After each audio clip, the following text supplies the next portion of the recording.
So this is the third video that I've done so far, and that's posted on my Good Life Guru YouTube channel. Today I feel a little bit better than I have done the last two times I've done these videos, and can I just say, wow, like the weeks seem like they're going so fast. I can't believe it's actually Thursday again. Feels like just 2 minutes ago that I did that other video. And again, these are just vlogs. This is just me kind of talking all my thoughts out loud. Hopefully it can resonate with people that may end up watching. And of course, if you've got any questions or anything you're struggling with, drop us a message, because I'm busy kind of, I guess, putting things in place so that I can really commit to, you know, a new journey. But I think with me, everything, like I said in my first video, I feel like my head's a mess. I feel like everything's all over the place. I feel overwhelmed. I don't know whether I'm coming or going. I tend to flit between different things, and even you'll notice when I'm talking, I may flit to something else and not come back and finish what I was saying, and I hate that because I like to be organised.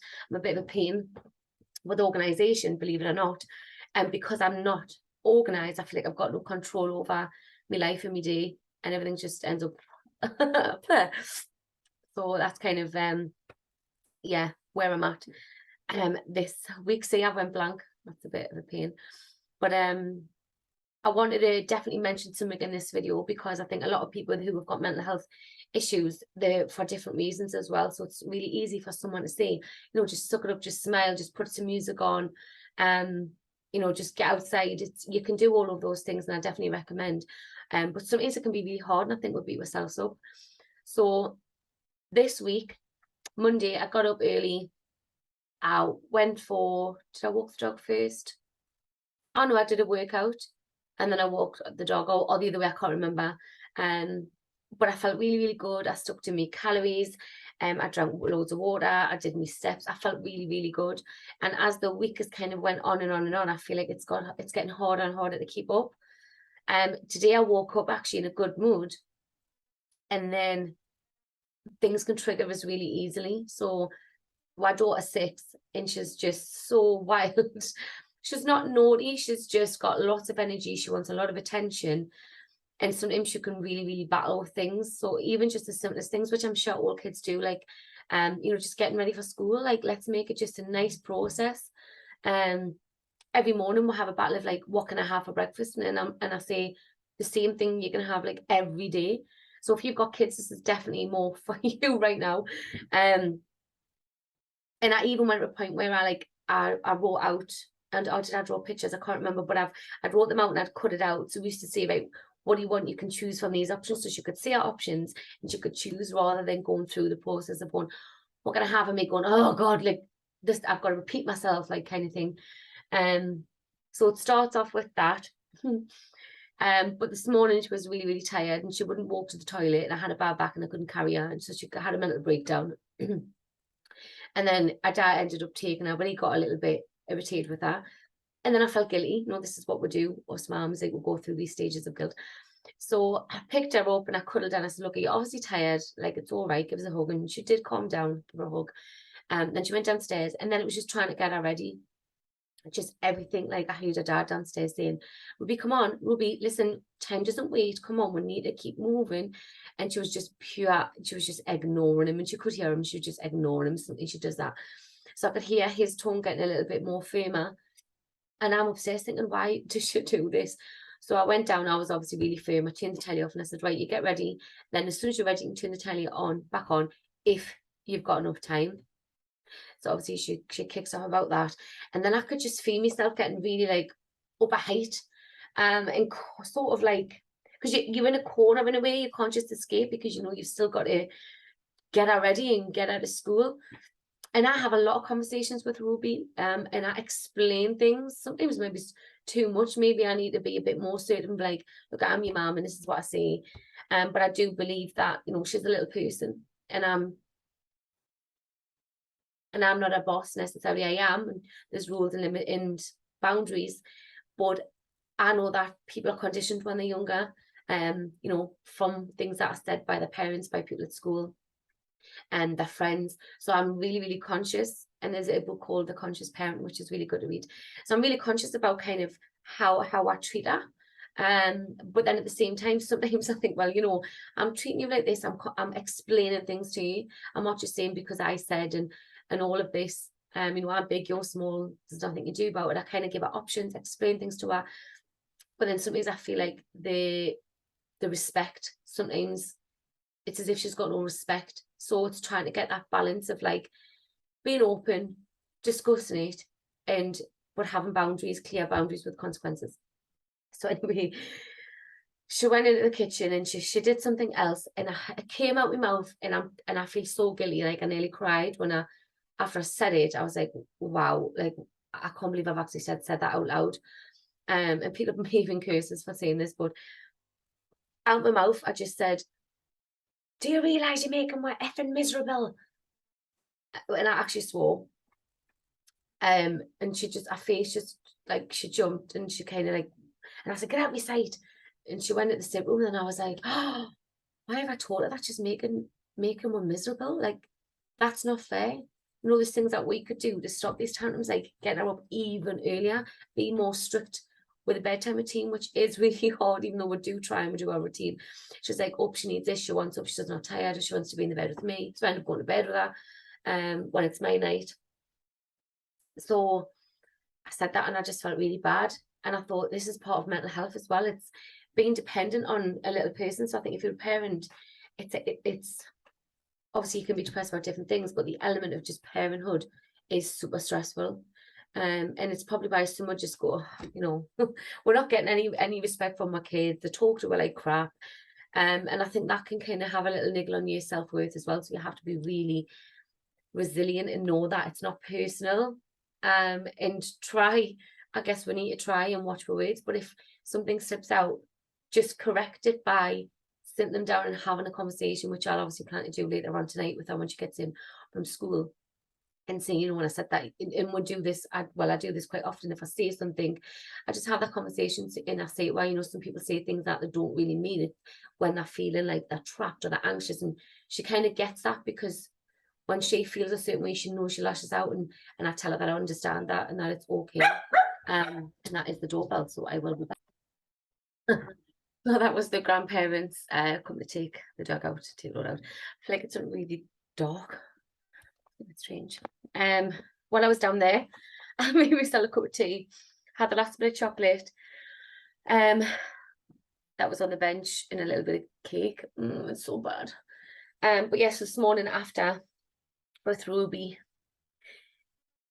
I was feeling such a good mood, and then she went to school, and I felt like the worst parent ever. Like I felt so like physically sick. I felt emotional. And one of my clutches, which must give us that you know, dopamine hit or whatever it is I went for the food. So I went for the bar of chocolate, broke a bar off, and I thought, oh, it's just chocolate, I'll just calorie count it. And there you go with the excuses, and I just munched this chocolate bar. And then now I've just had the rest. There's only 2 pieces left. I thought, well, I may as well eat it. So I haven't necessarily lost any weight, but my belly has kind of went down a little bit. I'm not as swollen. And that's because I am reducing my calories and definitely get me steps up, which is really, really good. So the rest of this week, again, I've just been all over the place. And I think the main thing for me is there's no routine in my life. And I think when you're in charge of yourself and your day, and you've got no dependence when your kids are at school, sorry, it's easy to just change your mind and think, well, I can't be bothered. So whereas if you had like an employer and you had to go to work, even though you might hate it, you might not want to go there, which if that's the case, then there's definitely some serious inner work you need to do to work out what it is you want to do, and maybe he's looking at changing something that can make you happy. But if you do have a job, you know, you have to get out of bed, you have to get up, and you have to get ready, you have to get out of the house. And I kind of feel a bit envious of people who are in education right now or going to college. I just feel like their life's probably better than mine, which isn't necessarily the case, but that's what I'm thinking in my head is, oh, I'm so miserable, I just sit in this house all day. Don't just sit. I have got loads of stuff to do, but because it's stuff that I've created, I can always go, oh, well, I'll just not bother with that. And I think this is where the discipline comes in. It's kind of having a definite plan and sticking to it regardless of how you feel. And there's a saying, in fact, I've even got it on my board, and it's got, the pain of regret will always outweigh the pain of discipline. Meaning, the pain of the discipline in that moment of like working out, or, you know, not going for that chocolate, that pain, that uncomfortableness, that you just kind of want it to make you feel better in that moment. But if you don't do it, that pain you're feeling is nothing like weeks to come when you look back and go, you know, I'm fatter or I'm healthier, or I could have had that project finished by now if I started. And I'm even thinking, bloody hell, 2 weeks, or is it even 3 weeks? Thursday, Thursday. So this is like the second Thursday. Oh, anyway, 2 weeks, but this is the third Thursday, I think. So I'm thinking, God, I could have lost at least half a stone within that time. It's just going so quick. But I think what I'm going to do is just do these vlogs on how I'm feeling, and then try and put some sort of plan into place once I've got things kind of a little bit more organized in my head and in my life, where I can do something and maybe have the guts to share these videos, and start working on a proper solid plan. And then I guess people that are watching can help hold us accountable as well, and say, you know, you can do it, keep going, and all that kind of stuff, even though we shouldn't need that external reassurance or positive kind of support. But sometimes we do need it, and I think that's a thing as well. Sometimes we feel a bit like we don't want to rely on anybody, and it's us that needs to do the work. And I guess we know that, but we're only human. And you know, by people giving you support, encouragement, I do think it goes a long way. And before I stop this, actually, I'm going to just mention about you know, speaking to somebody if you are feeling down. Like, I feel like I've got quite a decent circle of friends. I've got like different little circle of friends, and they're all great for different reasons. But I do feel like sometimes you want somebody to tell you the right thing, and they're not trained counselors. Unless you've got a trained counselor as a friend, then pass them on to me. But they're kind of like, they'll either, you know, be with you and be like, oh, I know, like, that's shit, and, you know, have a bit of a bitch, or they'll be like, oh, we'll snap out of it, like just get yourself sorted. But no matter what they say, I found that it helps, definitely helps to talk, and it helps to know people know and understand. But sometimes it can make you feel deflated, because you think, well, I've told somebody, but nothing's changed. And I think that's something that people need to realize as well, is that when you do speak to somebody, you know, speaking, like what they had this campaign, Get Written Talking or something like that. But I think sometimes that can be damaging, because if you talk to somebody but nothing happens or nothing changes, then you think, well, what was the point? And then you think, well, if that was my last straw, if that's something that I was really scared to do and I'd done it, but then there's still nothing happened, then I give up. I just give up. If they can't help us, then, you know, what chance do I have? And I think that's really important to maybe to realize when you do speak to someone, that they're not necessarily going to have that magic pill within words or whatever or resources that they've got to take away your pain or your problems. And that's something that I have struggled with. And then sometimes I think, well, there's no point in talking to anybody because they can't help. But it's definitely good to get it off your chest. So I mean, even me doing this, I'm not talking to anybody right now, I'm recording. You know, nobody might see this video, loads of people might see this video, but I think having that comfort that I'm just getting it off my chest and I'm speaking out loud. If I didn't have this recorded and I was just speaking, I'd feel like I was a bit loony. And do you know what I mean? I feel like I was like, I'm a bit crazy and I'm sitting talking to myself. But it is actually important to talk to yourself, even if it's that inner dialogue, which we do every day anyway. But I think, yeah, getting off your chest is good, but just don't expect that to be the only thing that you need for you to get better and for you to fix your problems. I think talking's great. Some people might be able to have advice for you, maybe something so simple that you can't see because you're in a situation. But sometimes people's advice can be bad advice. How would you know when you're in that situation and you don't know what to do, and somebody's giving you this information? You think, well, you know, it's an idea, like, let's just roll with it. And it could be a really bad idea. Like, you only know really what's good for you.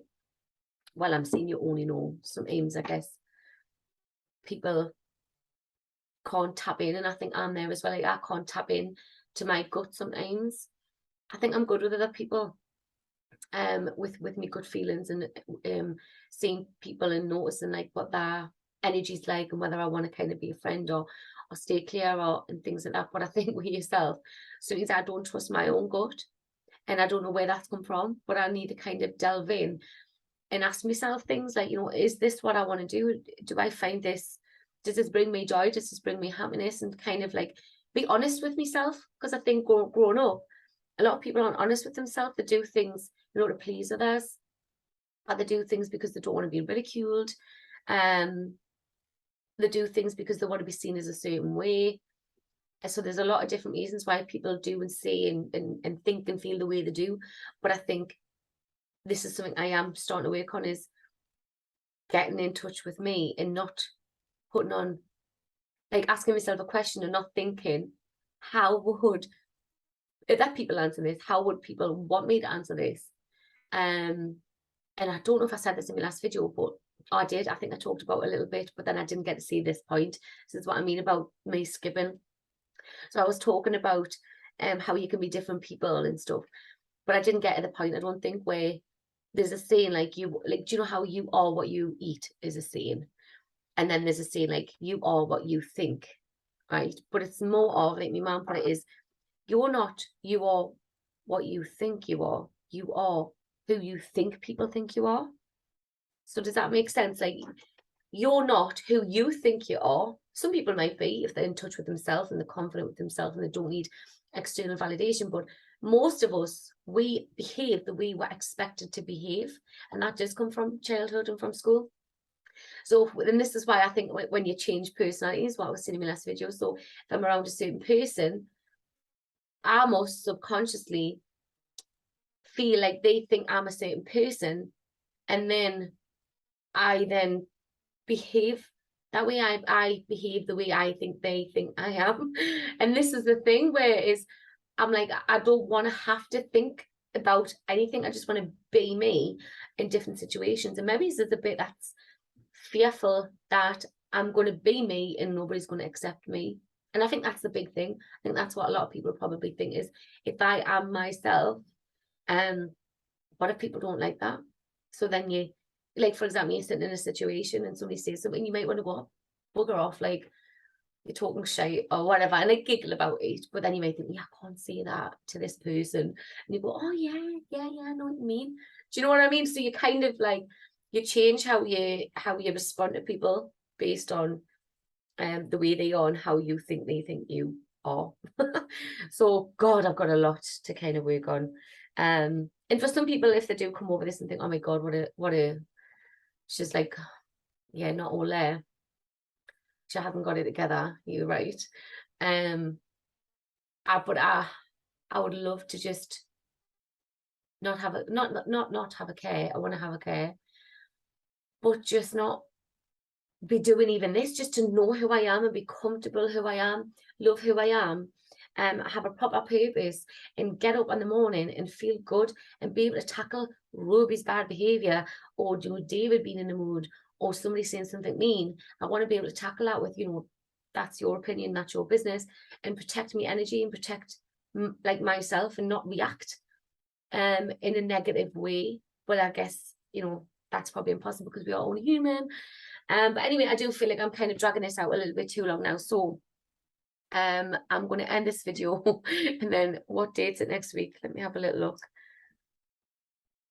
Yeah, might be skinnier next week. That's not a really nice word, is it? Skinnier. But right, okay. So next Thursday and the Thursday after, I'm going to do 2 more videos of just blah. And then I'm going to put something in place for October, November, December, so I can feel good at Christmas. When the cold weather comes in, you do just kind of want to eat stuff and wrap up. But I want to make a stand and make a change and start looking after myself a little bit. And then there's a few things that I've got coming up that I might talk about as well. So there's a guy I know who we met on this when I was younger. I did this radio station thing called Anyone FM. I think it was called Anyone FM or something like that. And basically, they took us on like a residential weekend and trained us how to be like reporters and editors type thing. And we literally were trained up and we did like a radio station. So it was like a community thing. and it was based at the top of the big top of Northumberland Street in Newcastle City Centre. And it was like a radio, it was streamed live radio station. So we got on, we did presenting. I said something really stupid, which I always think about all the time. I think I didn't know who Steven Spielberg was at the time, which is just well, it's not ridiculous. I just didn't know, right? But anyway, I was a bit younger. So we did Vox Pops, where we'd like go on the street and speak to people and ask them questions. And it was really, really good. So I met this guy doing that. And then later on, he's a singer as well. He's a recording artist. So he did some songs. And then I recorded 1 or 2, I think. Maybe it's one with them. And it's a cover of London. If you want to watch it, I'll put the link to the video in this YouTube thing listing. So you can have a little watch if you want. So anyway, he's messaged us yesterday and said, which was a beautiful idea, he said he wants to put on a disco for the homeless people to have like a Christmas party. Now my heart just felt so full, and I was like, yes, count us in. So that's something that I think we're going to be having a meeting about with the People's Kitchen in town to see what's what. So obviously we'll be able to go and we'll do a disco and maybe do some daft games. I don't know like what the age ranges are and stuff, but there's like going to be no drinking, nothing like that. But obviously we're going to have to get some food together, like donations. And something like that is just right up my street. And I think I've needed to do it. I've done charity work in the past and I wanted to get back into it, but that thing of like just waking up and having a routine, having these things you want to do and do nothing's kind of been a little bit of a habit of mine. So I definitely think that is going to give us something to look forward to. So I'll chat about that over the next couple of weeks as well, and hopefully share stuff. And I think being grateful and being of service and doing something where you're not doing it for necessary recognition or credit, but you're doing something good to make people smile, like that is massive, and it makes you feel immense. So you might not get paid for it, you might not get recognition for it, but knowing you've done something to help someone else's life is such a good feeling. So I would definitely recommend that if you haven't done anything like that before. But anyway, I said I was going to log off, and I am. So I hope you're all okay, if you've even lasted this long. And I'll be back on posting a video next week.